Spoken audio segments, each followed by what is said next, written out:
Hour of Zion, Hour of Zion, Hour of Zion. Pillar of Zion Church International, the Hour of Zion, Ebreo, OFM 107.7. Benade Biara, Anajo, Dumiunu Aba Pahon, the Copimson online, Ebebo. Ye Jinema Bompaye, all night Kesiepa. If you are danso, Area, no Mionu, Apemu Copim, Nomi and Sabrenos, Yebesan Swishi Adjun Radiasem. I was home for Odij Media, which Yame, Aya or Sofo, Emos Asantia, or your Pillar of Zion, or Boase branch, Sofo, or no Nebetinum, Adia Radiasem, the Abreo, Tieno, Abrebiana, Minimso be Inshra, away Yesudi, Munyamishra, Amen. Duada, a brother, and a Ukiada. At the same time, yes, our program November, dealing with your own last powerful posters in our home, Macassi, and the Beshasso, Cromwa and Solitude, Wahina, the Bemu Bialetes. Yes, I was our Conu Jan and now Nibun Semji. Amen. Now, yes, you are there. If it's on the echo, if you are on another program, gather yourself together. And the whole church, if you are near the party, Piasso. I used to balance the offer my yes, Amen. Amen. The Radian Copon asset. And yeah, change and Copon Simaki to Ebi. Now, you're the Empire Bono Atuaso. Ti Mesro say, pay attention. Yeah, call Bible nim na Yasha Assembia Christo. And now, Nenqua Bisu a can. If we are near the Empire Ball, Atras, Miss Ramo, a tear for Amutina Yaba, Ayabota, Bacopo. Yadia, Zion and Safo, ye near Semufrobia said. We preach about ourselves, we preach about our miracles. Centrania, Radia, and Jefferson, and Mimi, the year, reaching it in a year, reaching it in a year. Name say Becca Yesu, neighbor was a baby in 170 years. That's watching it. And now a deeper one to trade. Now, and running and then Mitubia and Yuma a 2 Mitilima or Sulubaji Kukru Assassin Bewusu. And may probably 2 to a group. Sabrina Asama, which now be our henny, which now be our hino. Shawuni Yeshua Wasemu ye mobo Osuru Baji Kukru Asase Bewusu Eme Pobe Tutu Aku Sabreno na Asema Si Ujina Bia Woheni Ujina Bia Wohinu Shawuni Yeshua Wasemu ye mobo Ana Eunice tu nyumbi se asem kesi biba na saadan ebeye ni gisem na ya rahosem de nti ebeye ni gisem na ya rahosem se ebeye ni jama binum na ya rahwa amabi nti anopai se Yesu pia wa ho fe no ode beye de se Yesu pia wa ho oden a wo no ode beye de bim se Yesu pie ahomache a usika wo ode beye de mama se Yesu pie ahomache a eba na wo panti wa chini no what the bed heaven yin turuba wo ye mfa ban sha chiri me ntima ni biase se me niba nti na wo chini abosom so ne nam ba bie ni kwan so ne nam de adifo de yew ebi ni wo danyinara ye ma wonsa no ye ma wo motodi ye ma nsu ahodo dia na mama ope dia winya bana ne nti wiase wawi da biga bo homoden na asem kese bi da nipa so a eba wo eno na moma ya adwen enkoso yenwa ne ye kra enkwa ifise ye na ye wo no etia anopai me bisa sa ekwan be na wonam so ifise wakwan hodo bebiri ena wasase so ye wakwan hodo bebiri ena wo trust me serao moni mra ho so hwe wakwan ye hwe onantie ye hwe okasa ye hwe odidie mu ye hwe wonum ye fise wiase boni mu ene yete toda odwinia na ye jawo yade rasu ye all night amebisa wona adenti na obetena awurade na asena re ho ahyew so ne nyina ya asetina honam famu niema ebide ya de ebide ya walesem ebide ya ma ebide ohawa wudo bebrebe hunu se wiase boni mu ne yete no mama to awreho ni bigu to adwendwe ni bitotwene hwehwe awurade akiri kwan onwuntuni na ye tie ne nyum no wose awurade so sene ade nyina awurade so kyan awreho oso kyan sum oso kyan wuhia nti fa ho bo awurade na ho hwehwe awurade akiri kwan eno na benya asomdwe ne nkwa ama okra eno na hia ama wo se onya de obedi de obenom ne de obehye na okra ni nkwa emfa so ni so se onya ama emma na nya wadepa unya duane padi na onim Kristo a emfa so ni so se okotena abruchira na nkyere se wo wie nti obi da ne kete so no pay osua obi adwendwene a fira no pa otokete so yema se no abo pitiri wasore washase adwene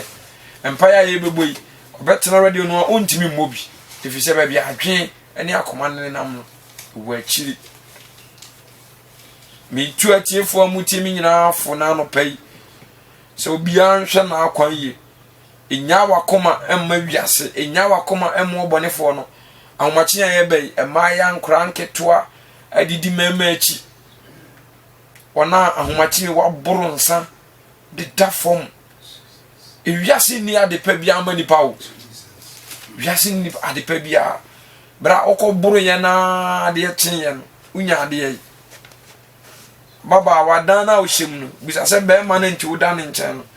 won say radio mu chinchima abeto FM enso le nkodum no tie be ma na ada ne nchen no onye ho ade bra ti abaya na oda wachi no aye ho ade sisi amuda wenti Yesu pia ahomachi nya mo be ye dai ti 5 minutes pe na ne bo adwuma ne de na wanya afirim meseraw hwa kwan yi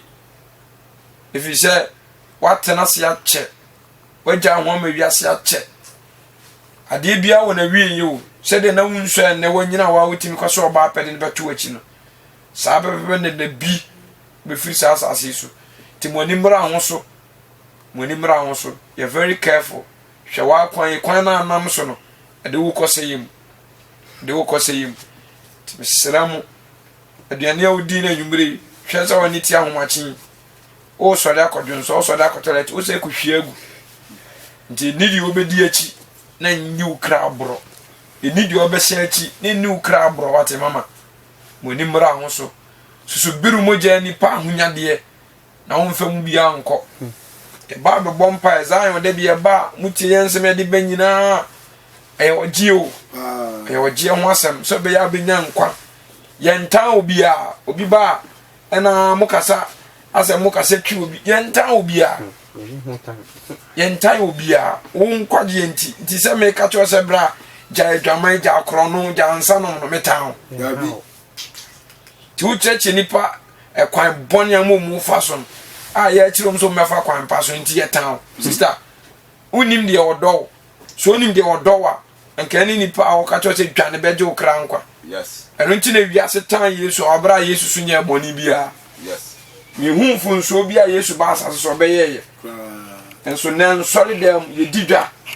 en sorry dem ye di agro ebi bo wiase nwom ebi simpra twen ye ebi sin sanom ye yes ebi ninam wale bebre wonse books bi a chicha na bonten a chicha mankrofo adi ahodo bebre ba wiase nyina bi kire se yente ho firi ho enye TV ahodo movies ahodo a obonefo na apolutu enipa bia mo ma ya ba wiase ewie nipa to ye Kristo ni this time na unye nyansafo wani na ho a wani mra ho so no ubesu so osuma brade so no ayira yes enye movie nyina na wo ye Kristo ni ayema so wo hwe mesra mu anami tufu kituwa bi ni abompa enye movie nyina na wo so wo hwe nye bia ni nyina na wo so wudi nye ba bia na wo so wotana nti wadin yo say TV su de amna de de beba so bia wo hwe bra fon so nya de nyina na wo so wo hwe wo fon so enye nsem nya na wo so wo de wasotie Yesu say ba biem omiema ya ni na ho ose asembi awa meka wo adibi ara meye enka asese mi bisa sebe ye Yesu fe ose ade a wo ye no busa santi ebe ye Yesu fe Eunice tunyum bi se asam kese bi everybody yasi ebe ye nwa manipa na wa wo yasi akona asha wusui obeye den ne dano wakoni nchembi o ajemi reti emisu ene ma rehosem mede me ba wanim beye ni jisemo ebeya rehosem sedano mejino bon samafa o ajemi reti emisu ene ma rehosem mede me ba wanim ebeya ni jisemo ebeya rehosem sedano mejino bon samafa yanko Jude 11 na memfa manusi ni amompa Jesus. Jude chapter 11. Jude 11 so o Bible wo dem a book na afiso na ukọ adisem Jude o kan obi hu ba bi kure wo Jude 11 eja kan mami Jude 11. yanko Jude 11. Wasi wonu efise wafa ken kwan so. Se obi ne wo kasa na kasa dua eye nome eye kokobo eye ahweye eye warning die efise wafa ken kwan so. Enti ansa no bi behu obema odie no ye wo yen kura etwi kasem die ni amane hunu die ni yade die munti etwi kasabe onse tete no se wo chia okochia anopa ne ye chia maachi na ye chia maaha ene maajo yes enti se wo chia we na wo kwa ye kacho sorry ye kacho die eni enwunu ti ye kan training enti die enwunu enwunu ato die enwunu ne o person o kacho se die eni enwunu awia o kan die ne a patase die ne a ana anopa so saa eno so no muka se die ne o se no so eno na miwura afia no so kakra enti so bi kacho se dua na ye adekro na wura mu no enya adepa Kwasempa. enti se Bible ma won se due e wo bibi hu a o ka kire se saa de de etoso a eba no enya adepa yes enti wonnue efiri se Wafa ken kwan so. wafa ken akwan so Bible mu ken kwan da Bible mu ene se dia na ken ye kwan be na ken fa so na wie ye kosi sai enti wonnue efiri se nipa ni bi afa ken kwan so first one asofo bi afa ken kwan so Yeah. awofo bi afa ken kwan so adwumayefo bi afa ken kwan so emrante bi afa ken kwan so emabawo bi afa ken kwan so enti wonnue efiri se wafa ken kwan so Yeah. Na emfaso enra na ye sua de wo asore dem na me kasafa akono Yeah. ade ba ko de akono eni akono nampa ya nibire tasewe so wono nam so edoso Papa. there was a time nya adiye bi na menam mfutu kwan bi so nipa ye nam so ye doso ne ye ko ye dimirika pa bi di car ni motoba all of a sudden ye hu san say afa obi adane nani say ko back na papa bi twi mi gina nchense because na ntana ne ade ko no time mu dani o mani so mu ba back no na speed wom chense ne ye ko no de o tika mu dimirika de o te sakre so de o no so dimirika ana me bisa na de na e ko so no so hwe se de kristosom ni wiase akoduru no Jesus. ebi mu sanse fefefe ebi mu di ahokeka epem koy ba se wakwa koduru ba bia wasa dano nani eba wonachi to na wo san akowiase doso che wona waka woko satan na afi wona woko no omumu kon so yom sa so mu nyina because mu ye ni pa ndo de ko ba bi ne mu nan ta asan a unsa sa wan kantima obetane to mu maka no mu kon afi no mu nante no aye slow eno mu masani dimirika enti wafa ken kwan so ana me busa say e de ade na Cain ye ya Bible say memfa ne kwan so fi so fo ne kwan so a you under curse Shenomias. ani brenti Cain ekum ni nua Yeah. ani bre honam ti okum ni nua what I say sikanti okum ni nua anwoyanti okum ni nua akono nti okum ni nua ya bo afode media atimi akwa awrade anim odi antimi anko ebi na sima okoye no owie ya ye bo so wanya nkonkon no ye bold ko bita se bita ade ntina nkonkon no manya bi ena so wabra bonye usuban airtime usuban ye fi wo mumuyo bonim atetire ukon ene wakoma enti serewade bia no ohu mobo enti nsa se ke bebu sa se die benti ana me mafode de anso awrade na me nua de aso awrade anim wa musa take action o take action of far ba ni nua ni tirim pe Yes. abra enipa awrade abo ne sa ne saso no kendi aba abo no ne yamanse no bibia mpuso no efrisa na honhum bia bo awra no sa honhum na ya so de firi soro ana atesi fom a o ye adwuma awrade ba bebu sa se ken unia no wai okaja ne se awrade me na mehwe mini aso nyam na mehwe mini aso enti oba na mo hwehwe na mu hunu no mo wofa no de na giskaduro Odate. enti on sa ye ne ba no wantimi ama Antimi.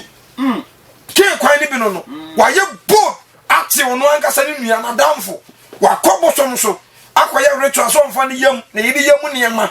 ana emeye aduro no oba abaye no enti de enti a wonwo mama wonyima na wapon wonyima na wapon eye okuna na yawsa Kuna na eye. evisa wasi kwan bi so eye ken kwan eye nibra kwan eye ahope kwan enti bibia mpusu no ubusa no so ne yama nse no obi asode homatin wa fa ne yire ntoma wa tobi tirimi obi atwitwa ne kunu tirimi obi ayi ne kunu hunwi e de ko baabi ahomatin minim do mo ye ke kwan so obi akwaji obi okoso obi na mu enete e de nam ahomatin Johnson ni na obi akotobi ntoma obi akwadro so akokum obi anopai Jesus. de de ne ko mo kire no onu ankasa ne nua na aye ne sa ba ne yam hyehye no efise season na yaduru no ke kwan so ne nipa nam Nam. enti enya nkwase akukuduru a yenia na wo de we Yesu ba ono ankasa deliver nipa wo ye bodamfo se ne ho nto no ena hombone na akoko wura mprekom a wo mukogu apum na wona mpreko nye won de ano eyi wo mu ya se nipa na nye oje no mu mpreko sai ti se ko mu mpreko ne tenase na akon ko so ye bodamfo akomu pe enti nipa nam king kwan so this time e dosu because of ahompe because of sika because of abrabo see ye benya ni monyam ani die e wo nipa anim ti ye ni ankasa ye want to twede na ye kum ye ho enti kana bra ukone nam ya kokum u sister o maame o papa no enti Land Cruiser nkwa na timi ni toy aje we no so Range Rover keke na timi ni toy Die keke. Chrysler abrosan nkwa na timi ni siye onso wanti manfa anya hwebiem usi abrosan wie yen a utu swimming pool fio a uto Range Rover ne Land Cruiser wie akade ebiem akade ebiem onse ye busa so wanti mi anka pano so onse ye no bai wanti mi ansu onse bai na hunhu ba bi a wontana onim de oye aka sunsunsanso akaka kire abi wate erode de mark 2k ho afa ke ba ya kobofo wasase so ke boasesa sister akaka kire abi de wakoye no ebepie akaka kire abi kwan na afa so no se ke ya wie ya nsi ni ya ane oso de nsi wie da wa wakoya bossen ke kwan na honam so wa ye bob ukoda osofo wa beka to se aboa ne wani hwewie ma wani hahane na be ma ne fa na nim so obenyem Na de wa hu. enti sa wo ma menyim ye oyi ugu ya ka betima afampana ma so anyem Na ontimi fa. ke kwan na honam so awudie kwan na afa so awrade be praw sa wo sakira de a ene oje wo homa wo Ene. ke kwan so na honam so abrante oba na ne bedano so di ka fa to ko numaduro kwa numaduro na wa be fa no oyere because also person ni be wubiem ono na e force wunim say wudie ni wadi Yes. ahomatin obi a wawade ya waje oyere ho ade adenti na wo se condom ba sorry for bi tira say enya bone eya wudie ke kwan ni bi no any family Onja che sole papa. Yes. ke kwan na wonam so no mesra mo e kwan ya nipa nam so e kosa yemu no bebrebe nim ke dia no ko na mi ya ka kire ofise e ba be bompa enti mama so onim se wa bra bon unam ke kwan so a awie ya saye awie ya dambo e ye wuo ana Satan wasaya de wontimi nye ne ye bie mu wasaya na wasaya no uma ba ko yugis da bia sofo waka osini kunu se de ben de bank manager opese ono nko na otana na ho ne se de obo akoye ma asem obehwe na busuafo nti ode ne kodifo bi ho se ontwitwa de ben de ben fa ne ma ne ma bi mra non fa nye bibi ma no ode ma papa ne diwi afi papa no etifa akon na no mansu waseno etifa akon na no mansu sa adwuan kra ye na di agene ne so so waje wani so jina ne so won sa wona wa yen so ntimi nka da if say wonya nkwase kukuduro ke kwa na anam so dibone papa emfa so boom ni pe ho this time osofo busa senti altar na ujina so no altar ke na ujina so akrama ishase altar ke na ujina so enti wunua mo na omugu fie no ye sure say enye omumu bia na ade ye wa asore no afibia hifa na woko afibia de ne ana wokoye tukwa India aya wo soma yele ne ma ne kwa India de ne ya wokoye ke kwa na anam so bra wa wie ye nya fo fa huma radio Yesu bo o ka no de be ya dai o congregation o do mba sesa chire o de be ya dai ti mo mi antwa ya kwanye efise ebre ni ho maye ken woni ho okuni ni wanfa ne ho ani onyankopon ye nsi na twetwe de onipa guo bia obetwa erade ma wonfa ho ni da o ma wonfa ho ni enti wa wonam ke kwan so na no pai adabafo a mukote kwam obi atene sika toka billions of money amount no akotutu ties na de apa esem no be jeans kana de ko tide bia atai na bi gukwam uduro no yi bi asem na waton mo no utwi dize na waton adi na sa be jeans ka ke kwan na nam so ni bere adwombone ne wanya de wo kosayem mesra mo me ma ni mra ye ho so wote asore dem ba kuta ken adwen wo ye kwa masa ba kuta ken adwen wo ye sofo kuta ken adwen wo ye asore ba kuta ken adwen wote dem okwa ekwan anam so enye Kristo kwan ti mesra mo afutuo kitwa bi na me dem ma wo na ya bom pae said onam ke kwan so onwane mfiri wo no me pe ho me ma ne kra amen o me pe o je ma ne kra bra so da so tiasi wo boni mu a wunya nwuye no ko ade akonya wo ho ma se na unu ho epam kan bo no confess rade mazira ekwaya me nam so na hu me mobo na jeme e ma me nwo me boni mu a rade be hu mo amen na mi shira o yo kese o Yesu di mu amen afi so original na mo so e bia ho ma chi wo dem asam ki tuwa bia me kan yi